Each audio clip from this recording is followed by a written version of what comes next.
नमस्कार दोस्तों, मैं रितेश कुमार उपाध्याय प्रिपेयर आईएएस के यूट्यूब पोर्टल पे आप सभी का स्वागत करता हूं। दोस्तों, जो हम एनसीईआरटी की सीरीज चालू किए थे आर्ट एंड कल्चर का, इसी संदर्भ में हम आज टॉपिक होगी हमारा मौर्य आर्ट, मौर्य कला। दोस्तों, मैंने पिछली वीडियो में भी बताया, अभी भी बता रहा हूँ कि आर्ट जब हम कला पढ़ते हैं तो कला केवल हम कला के लिए नहीं कि केवल कला हम पढ़ ले क्या क्या हुआ। कला के द्वारा हम उस समाज में उस काल के पॉलिटिकल हिस्ट्री क्या थी, सोशल हिस्ट्री क्या थी, इकोनॉमिक हिस्ट्री क्या थी, ये सब की जानकारी हमें कला के द्वारा मिल जाती है। और एक तरीके से पूरा का पूरा मौर्य साम्राज्य, मौर्य समाज कैसा था, मौर्य समाज में रहन सहन कैसा था, ये सब कुछ कला, धर्म कैसा था उनका, ये सब कुछ कला के द्वारा हमें जानकारी मिलती है। बेसिकली जो दोस्तों आज हम चर्चा करेंगे थ्रू एनसीईआरटी, क्योंकि जिससे जो यह जो टॉपिक होगा हमारा, जो किसी भी कंपटीशन में यूपीएससी दे रहे हैं, यूपी पीसीएस दे रहे हैं या कोई भी कंपटीशन दे रहे हैं, तो ये आपको एनसीईआरटी से आपको कैसे कला पढ़ा जाए, कैसे समझा जाए, इन सभी चीज़ों पे आपको जानकारी मिलेगी। दोस्तों, मौर्य आर्ट की अगर हम बात करें तो यह 4-5 चीज़ों के लिए फेमस रहा और एक ट्रेडिशन देता है, एक परंपरा देता है जो हमें आगे भी दिखाई देता है। जैसे हम बात करें, सबसे पहले अगर हम थ्रू एनसीईआरटी देखें, सबसे पहले मौर्य आर्ट में 3-4 चीज़ें, एक परिवर्तन आया कि 600 बीसी के बाद 2 धर्म आपको पता हुआ है, रिलीजियस बुद्धिज्म एंड जैनिज्म, बौद्ध धर्म और जैन धर्म आया। तो इसके बाद आगे आप देखते हैं कि मौर्य काल में भी अशोक बौद्ध धर्म को मानने वाला था, चंद्रगुप्त मौर्य जैन धर्म को मानने वाले थे। तो बौद्ध और जैन धर्म की जो कला की परंपराएं थी वो भी दिखाई देती हैं। वैदिक धर्म के बाद जो ब्राह्मण धर्म की परंपराएं थी वो भी दिखाई देती हैं। एक मतलब कई प्रकार की नए ट्रेडिशन भी दिखाई देते हैं मूर्ति कला में, राजकीय कला में। तो आप समझिएगा, सबसे पहले अगर हम बात करें तो अशोक का स्टोन पिलर, स्तंभ क्या है, क्या मुद्दा है, इसको हम देखेंगे। इसके अलावा दूसरा हम अगर बात करें स्तूप। दोस्तों, स्तूप क्या है? तो बेसिकली एक परंपरा थी जो पहले भी रही, बुद्ध, बौद्ध और जैन धर्म में ज़्यादा पॉपुलर हुई, कि किसी भी व्यक्ति के मरने पे उसके अवशेष पे जो बिल्डिंग बनाई जाती है उसको स्तूप कहा जाता है। जो भी रिलीक बाद में बौद्ध धर्म के गौतम बुद्ध के जो अवशेषों पे बना, जैसे उनके पद, जो भी अवशेष थे, हड्डियाँ थी, पदचिन्ह थे, उन पे जो बना उसको स्तूप कहा जाता है। और बेसिकली ये सबसे ज़्यादा पॉपुलर हुआ बुद्धिज्म में, बौद्ध धर्म में। इस पर हम चर्चा करेंगे। इसके अलावा केव आर्ट, गुफा कला, गुफा कला। इसके अलावा स्कल्पचर, मूर्ति कला, जो मूर्तियां बनी,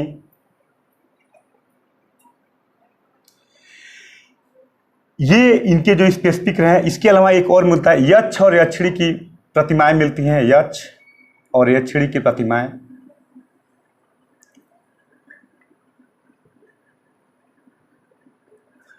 इन सभी पे हम चर्चा करेंगे कि क्या क्या मुद्दा रहा। मतलब याद रखिएगा, स्टोन पिलर पे स्तूप क्या रहे, गुफा कला की शुरुआत होती है, याद रखिएगा यहीं से शुरुआत होती है गुफा कला की। सबसे पहले आजीवक धर्म के लोगों को दिया जाता है और एक परंपरा दिखाई देती है। इसके अलावा मूर्ति कला की बात करेंगे, क्या क्या रहा, क्या विशेषता रही, कहाँ कहाँ दिखाई देता है, इस संदर्भ में हम चालू करेंगे। और ये पूरा जो हमारा लेक्चर है, याद रखिएगा एनसीईआरटी बेस्ड है और उसी को मुद्दा लेके हम उसी पर्पज पे इस चीज़ को काम करेंगे।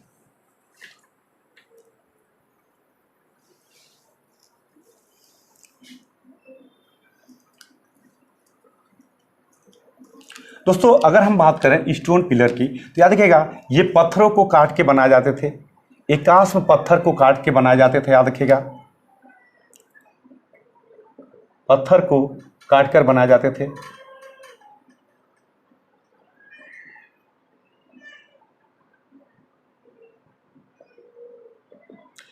यह याद रखिएगा सबसे ज़्यादा उत्तर भारत में मिला है, नॉर्थ इंडिया में, उत्तर भारत में मिला है। ये सब पॉइंट याद रखिएगा। और इसमें क्या करते हैं, एक ही पत्थर को कार्वर स्किल इसमें दिखाई देता है, कटाई की स्किल दिखाई देती है, इसमें स्किल शो होता है। और याद रखिएगा इसका जो ऊपर का पोर्शन होता था, मतलब top portion of the pillar was carved with capital figure. जो स्टोन का सबसे ऊपर का वो होता था, जिसको कैपिटल फिगर का, मतलब जैसे बुल है, लायन है, एलिफेंट है, इस तरीके से इनको ऊपर रखा जाता था। मतलब जो इसका टॉप पोर्शन होता था, top portion of the pillar, जो होता था कार्व्ड विथ कैपिटल फिगर,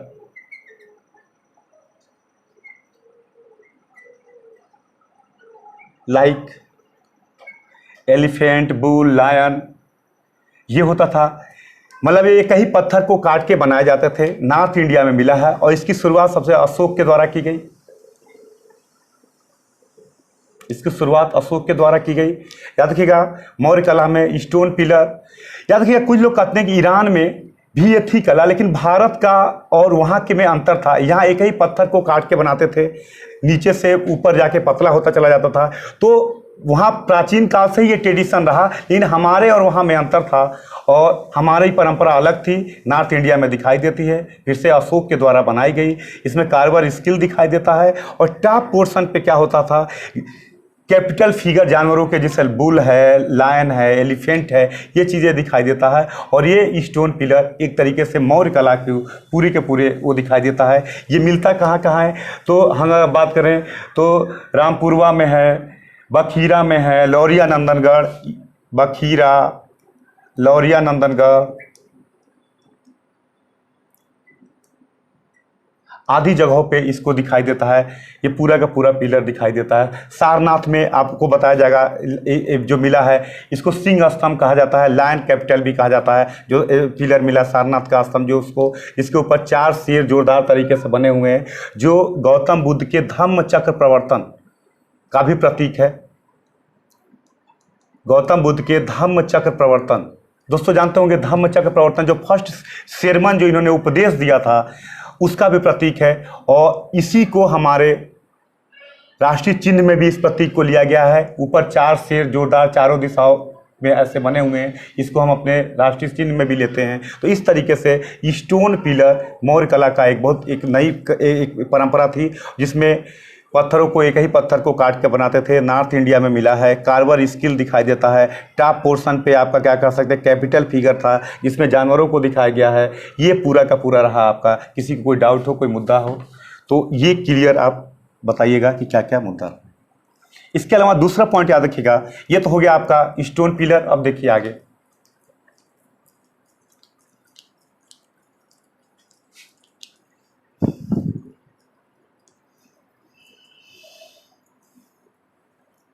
दोस्तों ये पूरा टॉपिक याद रखिएगा एनसीईआरटी बेस्ड है और उन्हीं जो आपके एनसीईआरटी पढ़ते हैं उन्हीं मुद्दों को लेके यहाँ पे दिखाने की कोशिश की गई है। इसके अलावा देखिएगा यक्ष यक्षिणी की प्रतिमाएं मिली हैं।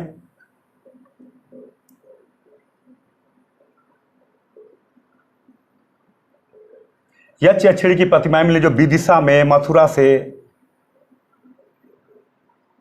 मथुरा आदि जगहों पे दिखाई देती है। और याद रखिएगा ये जो है ये स्टैंडिंग पोजीशन में है, खड़ी मुद्रा में है। और इस शैली का जो सरफेस है याद रखिएगा स्टैंडिंग स्टाइल में है, मतलब खड़ी मुद्रा में है, स्टैंडिंग पोजीशन पे है, अर्थात खड़ी मुद्रा में है। और जो इनका अंतर है, इनकी सरफेस पॉलिशदार है। याद रखिएगा इनकी सरफेस जो है, मौर्य काल में पॉलिश की परंपरा थी, याद रखिएगा सरफेस जो है इसका पॉलिशदार है, पॉलिश किया हुआ है, पॉलिश्ड सरफेस। ये भी याद रखिएगा कि पॉलिश की परंपरा थी। यक्ष यक्षिणी की प्रतिमाएं मिलती हैं जो विदिशा, मथुरा कई जगहों पे दिखाई देती हैं। याद रखिएगा दोस्तों यह स्टैंडिंग पोजीशन में मिली हैं। इनका जो सरफेस है पॉलिशदार है। और याद रखिएगा इनसे पूरा का पूरा इनके फेस के आधार पे पूरा का पूरा इनका चित्रण, कैरेक्टर चित्रण, मतलब ये किस मुद्रा में है वो सब कुछ फेस से दिखाई दे सकता है। इनके चित्र से पूरा एक तरीके का एक मुद्रा दिखाई देता है कि किस मुद्रा में, इनके पूरा आवरण दिखाई देता है। अर्थात मानवीय संवेदना दिखाई देती है, ह्यूमन सेंसिटिव भी दिखाई देता है, मानवीय संवेदना भी इन मूर्तियों में दिखाई देती है। और एक तरीके से एक पूरी की पूरी परंपरा थी जो आगे भी दिखाई देती है। तो याद रखिएगा दूसरा था जो मौर्य कला में दिखाई देता है यक्ष यक्षिणी की प्रतिमाएं जो विदिशा, मथुरा कई जगहों से मिली हैं, स्टैंडिंग पोजीशन पे हैं। इनमें अंतर करने के लिए इनकी सरफेस जो है पॉलिशदार है और इनमें ह्यूमन फेस, इनके जो देखिएगा तो एक तरीके से मानवीय संवेदना, इन चीज़ों को इसमें पूरा का पूरा चित्रित है, पूरी की पूरी चीज़ें दिखाई देती हैं। पॉइंट क्लियर है। इसके बाद जो तीसरा मुद्दा है, अगर हम बात करें मौर्य कला की,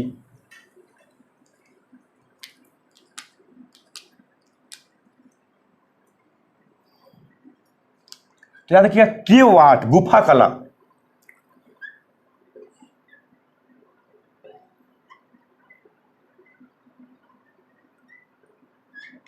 मतलब पहाड़ों को, राख को काट कर गुफा बनाने की कला भी इस काल में हम कह सकते हैं कि मौर्य काल में थी। यह जो इसकी जो सबसे पहला एग्जाम्पल मिलता है बराबर की, गया के निकट बराबर की पहाड़ियों पे, ये पूरा का पूरा मिलता बराबर की पहाड़ियों पे मिलता है, जिसको लोमस ऋषि की गुफा गुफा कहा जाता है। लोमस ऋषि का क्यों कहा जाता है? अशोक ने आगे याद रखेगा आजीवक धर्म के लोगों को भी गुफाएं दान में किया दिया था ये, और एक तरीके से पत्थरों के काट के गुफा बनाने की कला चालू हुई, जो आगे भी हमें धौली जौहड़ आगे भी दिखाई देता है। तो केव वाट की शुरुआत मौर्य काल में यहाँ से हुई। अगर हम इसकी बात करें तो इसकी जो सामने की दीवार थी, जो एंट्री गेट था, ये अर्ध गोलाकार होता था, इस तरीके से अर्ध गोलाकार होता था।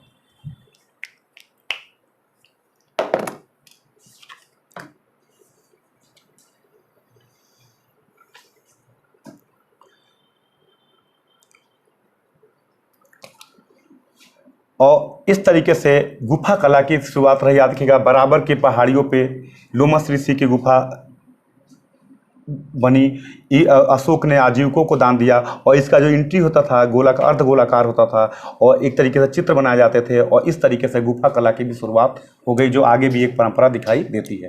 इसके अलावा दोस्तों तीसरी बात अगर हम करें इस काल में, तो जो सबसे बड़ा रहा अवशेष, स्तूप जो इस काल में फेमस हुए।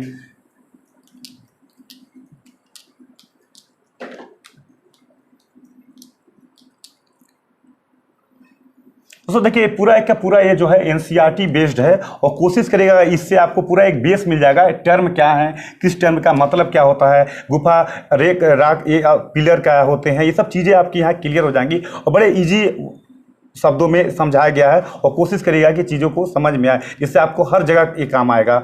अगर हम बात करें स्तूप की, देखिए स्तूप क्या एक तरीके का हम कहें कि पहले भी रहा, अवशेषों पे जो भी बिल्डिंग बनाई जाती थी उसको स्तूप कहा जाता था। ये बेसिकली ज़्यादा पॉपुलर हुआ बौद्ध और जैन में, बौद्ध और जैन धर्म के आने के बाद, और इनमें सबसे ज़्यादा पॉपुलर हुआ बुद्धिज्म में, बौद्ध धर्म में ये सबसे ज़्यादा होना, बुद्ध और जैन दोनों में हुआ, लेकिन सबसे ज़्यादा यह बौद्ध में हुआ। और याद रखिएगा ये कई जगह मिलता है, जिसमें ग्रेट स्तूप कहा जाता है, सांची का स्तूप रहा, जिसको ग्रेट स्तूप भी कहते हैं, सांची के स्तूप को, जो याद रखिएगा सबसे पहले अशोक के काल में ईंटों के द्वारा बनाया गया, और बाद में इसको बाद के काल में इसको पत्थर के द्वारा इसको आगे इसकी रेलिंग बनाई गई और चीज़ें की गई। मतलब स्तूप निर्माण कला भी इस काल में बहुत काफ़ी पॉपुलर हुई, और चूंकि अशोक बौद्ध धर्म को मानता भी था, तो कहा जाता है कि कई 84,000 स्तूपों का निर्माण कराया। तो इस तरीके से स्तूप कला, अगर हम स्तूप की बात करें तो यह एक अर्धगोलाकार आकृति होती है। अगर हम इसकी पूरी की बात करें तो यह एक तरीके का सिलेंड्रिकल ड्रम होता है, और इस पे क्या होता है एक सर्कुलर अंड, उस पर हर्मिका ऐसे होता है, और इस पे एक दंड लगा रहता है जिसको छत्र कहते हैं, यह आकृति होती है। और इसमें क्या था, शुरुआत में बुद्ध के अवशेषों को, जो भी बौद्ध धर्म के अवशेष थे, रिलिक थे, उनको रखा गया, बाद में उनके पद चिन्हों को इसी के आधार पे जो है अलग अलग आधारों पे इसको बनाया गया। शुरू में यह याद रखेगा ये बना, बाद में इसकी रेलिंग भी लोग अलग अलग तरीके से बनाने लगे, राजा बनवाया, फिर जो बड़े बड़े गृहपति थे उस काल के वो भी आगे बनवाने लगे। तो स्तूप कला इस काल में काफ़ी फेमस हुई और बड़े लेवल पे इसका विकास हुआ। दोस्तों ये जो अगर हम बात करें तो इसमें ये पूरा का पूरा जो मैटर था स्तूप कला की, अगर हम पूरी की पूरी बात करें तो ये एक तरीके का इसी के आधार पे इनके पद चिन्हों को क्या यूज करते थे, क्या करते थे, मतलब हर्मिका होता था, छत्र होता था जो लगा होता था, और इन्हीं के आधार पे हम करते थे। ये बिल्डिंग बनती थी जिसके आधार पे हम गौतम बुद्ध के अवशेषों को रखा गया। बाद में वो जहाँ जहाँ गए उनके जो भी यूज किए उनके आधार पे बनाया गया, और बौद्ध धर्म में एक बड़े लेवल पे पॉपुलर हुआ, स्तूप कला का विकास हुआ। तो अगर हम मौर्य कला की टोटल बात करें तो अशोक के पिलर, स्तंभ, गुफा कला, स्तूप निर्माण, इसके अलावा आपका यक्ष यक्षिणी की मूर्तियाँ,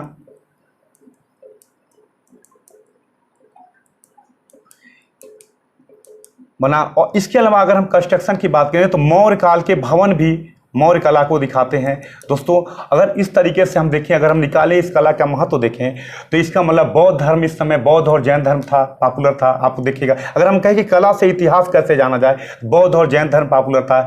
अब जब बौद्ध जैन कई धर्म है तो इसका मतलब राजा क्या होगा, सेकुलर होगा, धर्मनिरपेक्षता की भावना होगी, सेकुलरिज्म होगा। आप देख लीजिए, चंद्रगुप्त मौर्य जैन धर्म को मानता था, अशोक बुद्धिज्म को मानता था, बिंदुसार आजीवक को मानता था। एक ही परिवार में 3 तरह के लोग रह रहे हैं, इससे बड़ा सेकुलरिज्म का एग्जाम्पल क्या होगा। अब कला के द्वारा ही देखिए, बुद्धिज्म, जैनिज्म, मूर्तियाँ, मतलब तीनों तरह की धर्म था।